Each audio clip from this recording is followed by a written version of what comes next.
All right, welcome. This is Tim Judge, founder Home Search TV, also associate broker with Grand Lux Realty, and our broker Michael Levy. Today's guest is Ralph from Empire Inspectors.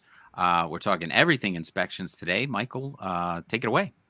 Thank you so much, Tim. Hi, everybody. So Ralph Gabay from Empire Inspectors, an old friend of mine and a great inspector. We've known each other for years and doing a great job. So Ralph, thank you for joining us today. And why don't you introduce yourself to us, to our audience? Thank you, Tim. Thank you, Michael. Very appreciative to have been invited to be on today's program. Very excited to share some of our learnings and some of our best practices with your audience, as well as answer any kind of questions that Michael may have today. So thank you for having me on the show. Great. Where are you out of, Ralph? What's your territory? So we cover everywhere from Orange County to Fairfield County, Connecticut, down to Manhattan. We actually have another inspector that's starting with us to cover Long Island and Queens as well. So we're going to have quite a big spread. It's something we've been very proud of in terms of our growth, to be able to support all these different areas in the communities that we serve. That's great. Wow. So, but is Westchester your primary area? Westchester is definitely our core. The majority of our transactions are in there, but we have inspectors strategically located around the county. So this way we kind of reduce some of those travel times and costs, which makes it more efficient and cost effective for everybody. Right. How many people do you have on your team? Well, we have a residential division and we have a commercial division. The residential, we have 3 core inspectors that work there for that. But then we do some of the commercial work, and we have a number of different projects where we scale different resources in and out, approximately between 4 and 15 resources at a time. Wow. So let's focus on residential today, I think. Tell us a little bit about what are the most important, things that people need to be aware of regarding an inspection. Sure. So we usually work with buyers, sellers, and investors. So those are the 3 general groups that we work with. On the buyer side, you have different levels of experience with buyers. Sometimes we have our first-time buyers that can sometimes be very nervous and very eager to learn about the homes and be kind of new to this. So that's something we take a very, very special approach with. And we have certain scripts and things that we've educated our inspectors. So this way, when we're dealing with a first-time home buyer, working with a first-time buyer, we can serve up the information in a way that's very, very palatable to them. And we make sure to allocate enough time so that this way we can get a lot of those questions answered. We do a lot of discovery up front as well. So when we're first talking to that client, we want to know about some of the experience they had when they were first walking through that house. Did they have any specific concerns? Was there anything that they had noticed? And we'll talk to the agent as well to make sure that we get all that information up front. So this way that the inspector, when he's there or her, are both very educated in terms of what it is, in terms of any pre-existing concerns they may have, as well as our very detailed process that we follow to ensure that all the components are properly inspected and reported on. On the seller side, we take a lot of time to learn about the home that they were in and been spending a lot of time in. We understand that it can be a very a personal thing for folks. So when we're inspecting the home, we still treat it as a regular inspection. Because that inspection report, if that seller wants to make it available, can be made available to the buyer. We have a very unique program for that, where we promote that through a lawn sign that can be put next to your open house sign that has a unique code that a buyer can come by to text that code for more information on that property, with the option to purchase that home inspection report, which has helped accelerate a number of transactions in the past for the seller as well as for the agent, which has been very, very well received. Of course, this is optional for the seller if they want to make that available. And then, of course, our last tier is the investor groups. The investor groups we work with very specially. There's a lot of different flavors when it comes to investors. Some folks want to hire us for half days, full days. Some of them want just specific properties looked at. So we have a very specific number of offerings as well as programs for different types of investors. Quick question on that. How long have you been running that promotion where you put out in front of the sign in front of the house, and how often do you do that? I know it's not enough for the pre-inspections for sellers, but is it gaining in popularity? Because I know that it's an important thing. I think it's a great tool to have. But how you said it's been well received, but how long have you been doing that? That's a great question. Thank you, Tim.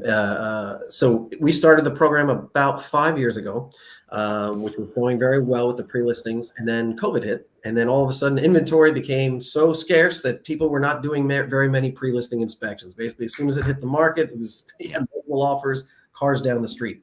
But recently, over the last few months, I'd say about 6 months now, we've been getting quite a bit more requests for these pre-listing inspections. And it's a great thing, especially with the new regulation that's come across to Westchester County, where you have to disclose now that form. I apologize, I don't remember the actual name of the form, but you can't just write off the $500 anymore like you had in the past. You have to now actually provide some type of disclosure. So when we do that pre-listing inspection, we give the seller all the information they need for that form to facilitate filling that out. Right. I think it's called the seller's property disclosure form.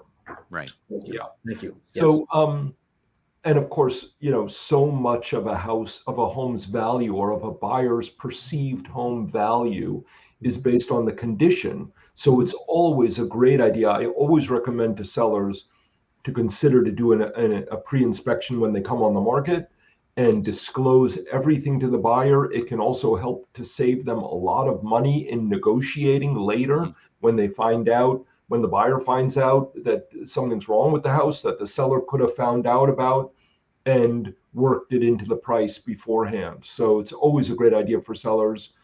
And then, of course, buyers should never buy a house without inspecting it first. We suggest, obviously, we can't force them to. Yes. And one thing that makes us very, very unique in terms of some of the other inspectors and companies out there, we are the only company in the area that I'm aware of that includes warranties with every inspection we do that's transferable to the new buyer when we're doing a pre-listing inspection. On the buyer side, we include $100,000 in warranty protection plus a buy your house back guarantee. And that is a real guarantee backed by InterNACHI, and it could be for something as small as a missed GFCI outlet. So that's one of the things that really gives the buyers a lot of peace of mind, as well as some additional coverage should something come up. We hope nothing ever comes up with them after they move in, but you can imagine the scenario where you've tested the heat during the inspection. Now the client moves in and the heat has stopped working. Yep. So now there's a point of frustration, a point of aggravation, but now they have a phone number to call to help get that repaired. And the only criteria for that when working with us is that it has to be working during the inspection and under 10 years of age. And now that component is covered to help deal with any kind of repairs that may be needed. And we have different levels of coverage. So when you're working with us, you're getting basically a free home warranty, mini home warranty that has different terms and things associated with it. Of course, you can buy a full home warranty, which we sell that as well. But in terms of the inspections that we do, we include this service for free with everyone that we do. Wow, that's fantastic. That's awesome. Yeah. What are appliances covered with that as well? Yes. So same thing, as long as the appliances are working during the inspection and under 10 years of age, your washer, your dryer, your oven, all these appliances in your home will be covered, up to $500 for that particular coverage. We have much larger coverage that covers your structural and foundation. So if a crack develops, if there's any movement, if there's something we couldn't see, there's coverage for that now we have a process for which any type of claim for that type of matter could be put through for resolution. We connect you right to our warranty company, and then they will work with you to deal with the processing of that type of payment coverage. That's really awesome. So it's been very well received by the agents as well as our customers, ultimately, especially when that unfortunate situation comes. And the most common ones that get used are like when the oven stops working or if the dishwasher stops working. Now they have that call, connect them with they can use their own contractors to get it repaired, and then the warranty company will send them a check for reimbursement. On the very first house that I sold, I did that. I provided a home warranty, and 6 weeks later the furnace went out. And Ah, and they couldn't have been happier, and I couldn't have been happier Yep. that I gifted the home warranty to them for that sale, and that was 30 plus years ago. In your pre-inspections for the sellers, do you give them a written report? absolutely. We Because treat a I've done pre-listing that, just. I'm sorry. Go right? ahead. I've done that where an inspector comes through and just does a verbal, pointing things out, and it goes in one ear and out the other. You really have to have it written down. So I'm Right. glad to hear that you give that written report. We do it. We treat it just like a regular home inspection. So this way, if that buyer and the seller again allows to make it available for the buyer to buy, they will get a full home inspection report. And that's the way that our warranties also take effect, because we have completed a full home inspection report. So now those warranties are transferable now to the buyer, which makes that, it gives them that not only peace of mind, but they have the entire detail that they can dig into, ask any questions, and we'll support them through that process as well. Anytime sellers have a written report like that, we can Yeah. always add it to the listing available as a public document, so that anybody who's going on to the MLS or any one of thousands of other websites, even like grandluxrealty.com or Zillow or Mhm. Realtor or, houlihanlawrence.com or whatever website you're going on, you can see those attached documents, and you'll be able to see, or prospective buyers will be able to see the attached Mhm. inspection report. And of course, full disclosure is always best when you're a seller. Mhm. And even if something is derogatory or came up in the inspection, which frequently does, it's not a big deal, nothing to be ashamed about. The seller can either fix it and then Mhm. disclose to the buyers that it's been fixed and taken care of, check it off the list, Yep. or work it into the price later to say, well, we know that this thing needs to be fixed, but we're not going to fix it, but we'll give the buyer X dollars at the closing as a credit to resolve that issue.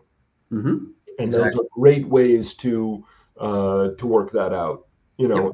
for any of these issues. And What it gets that seller ahead of the time too, so that this way they know which issues, like you said, they want to fix and maybe leave for the new buyer.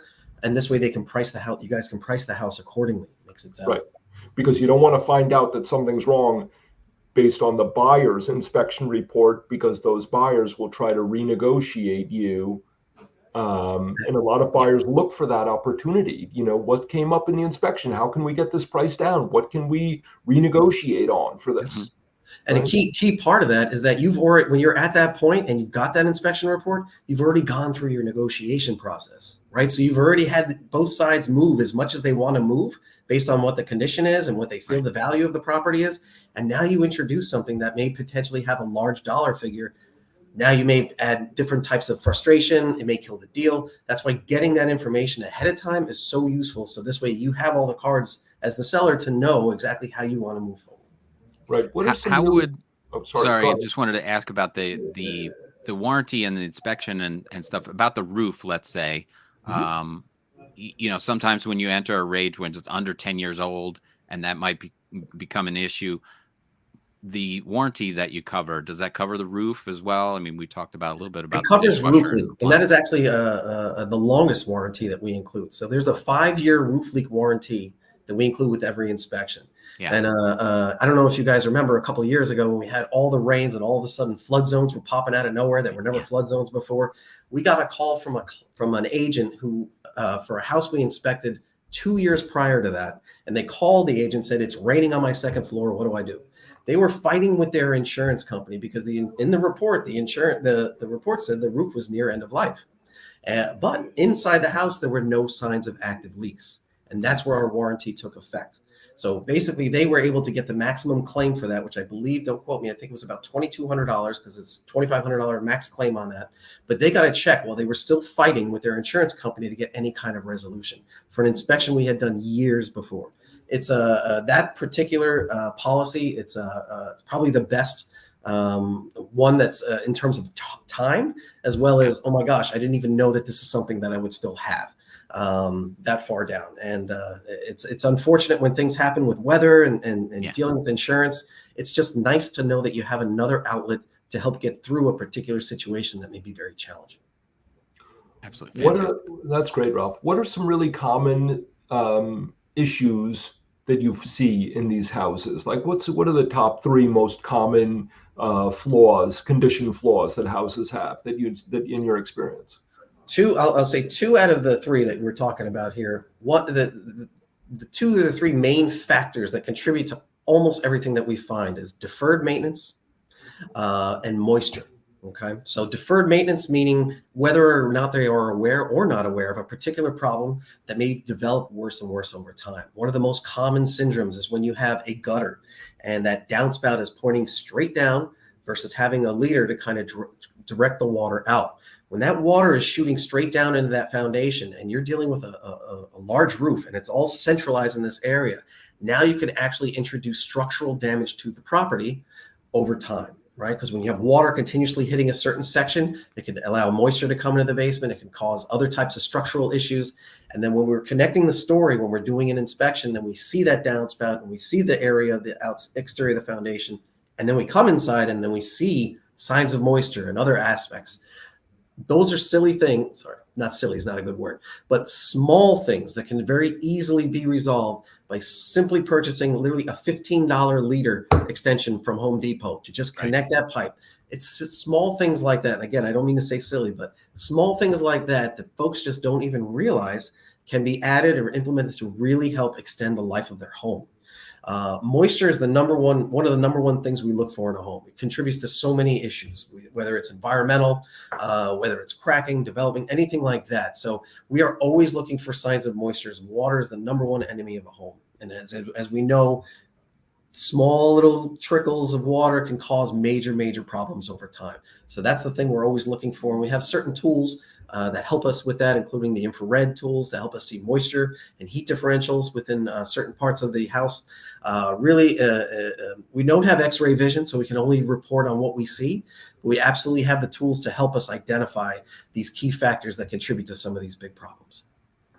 That's totally true. I see that all the time with water and moisture, especially in the basement, and the gutters are shooting water right towards the foundation, and the water is not being diverted away from the foundation. And that's such a common thing and so easy to resolve. What else? Anything else that you want to mention? It's just any home buyer. It's a very exciting process. It's a very can be nerve-wracking depending on your level of experience and what your goals are from real estate. It's just best, as you had mentioned before, make sure you surround yourself with the best partners you can find. Okay, you want your best realtors, you want your best insurance, you want your best mortgage. The strength of the team behind you is going to just really reflect in the quality of service and what you get as an end result. So I'm very proud to be working with Michael and very grateful to have been invited on the show to help share some of these great practices and experiences that we have.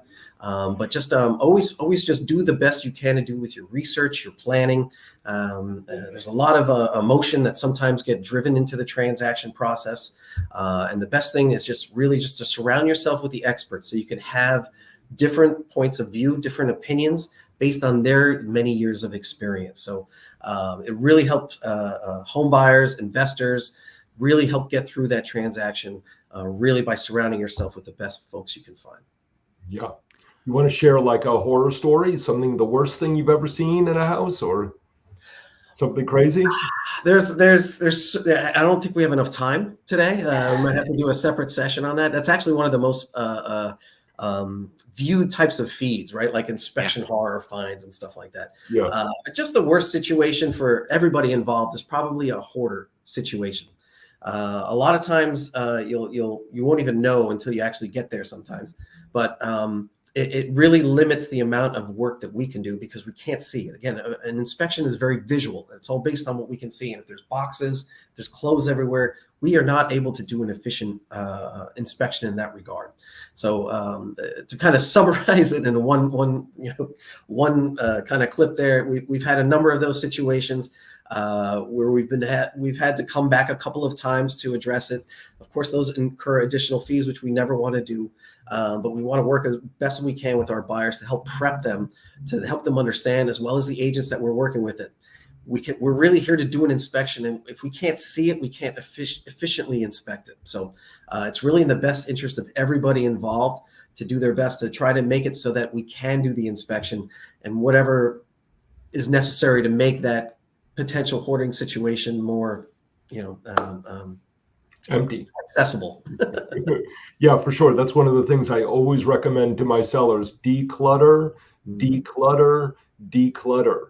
The more stuff you can get rid of and get it out of your house, you've got to get it. The seller's got to get it out of their house at the closing.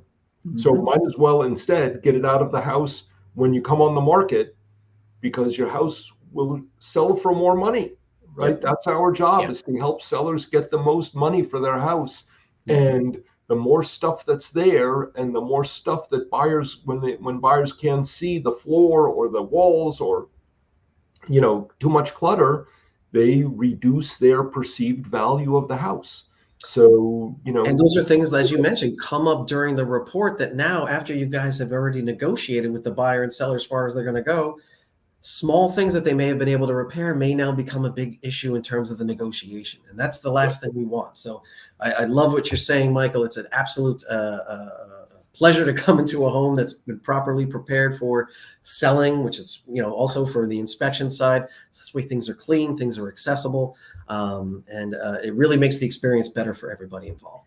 A lot of times the things that the seller does to their home before the day they come on the market will do more towards increasing the buyer's perceived value of that home than anything else, right? Get your house ready. It's kind of like if you're selling a used car, get it detailed, take all the used McDonald's wrappers out of the floor of the back seat and put them in the garbage can. Love that Get smell. your house ready. Right? So very good. Okay, thank you so much, Ralph. I've got one doing. more little thing, as I'm gonna put up your website here at the bottom, and then I can actually show off the website itself. But if you could touch on, just for a second, how much training goes into becoming an inspector? How long have you been an inspector, and what was your previous life? But how much training or certifications do you and your team go through to keep up such the business? So New York State is a licensed state. Not every state in America is a licensed state. And for those non-licensed states, sometimes companies have their inspectors, or individual inspection companies, they get an INTERNACHI certification. But the New York State guidelines require about 100 hours, if I recall, of education, whether it's through a school, plus 40 hours of on-site inspections. And that's what we call like our mock report. So if you have somebody do 10 mock inspections that may be 4 hours a piece, then you can hit that criteria. So in New York State, again, there's basically two different ways to get the inspection, whether you're shadowing somebody and doing inspections that way, or actually going to a school. So this way you have a log of all your education, and then you submit that to the state. Connecticut is also a licensed state. There has been some reciprocity with New York, but then other neighboring states like Pennsylvania is not. So it's all making sure that when you're working with a company, that best practices, of course they should be licensed. They have to be licensed in certain states. Any additional certifications like INTERNACHI or ASHI are the two largest organizations from home inspectors out there. And then there's next levels of certification like the CCPIA, which is the commercial certification. All of these we encourage our inspectors to do. We pay for their training because we realize how important that is for them to not only maintain their credits, but to expand their knowledge. We always want to be learning, just the best practice for everybody, just in the world. And we want to support our inspectors with the path and things that they want to do. So if somebody wants to become a mold assessor or get into lead testing, we will support them on that path. We will pay for their training and support them through that process. Excellent. Yeah, education's most important part. Michael does that for everybody at Grand Lux Realty as well. So that's the more you learn, the more you earn. That's right. Exactly right. That's poetry. Very good. Well, thank you very much. I'm happy I was here. Great. Thank you, Michael. Very grateful for being invited to the show. I look forward to seeing you soon. And Tim, great job as usual. See you later, everybody. See you next time. Thank you. Bye. See you next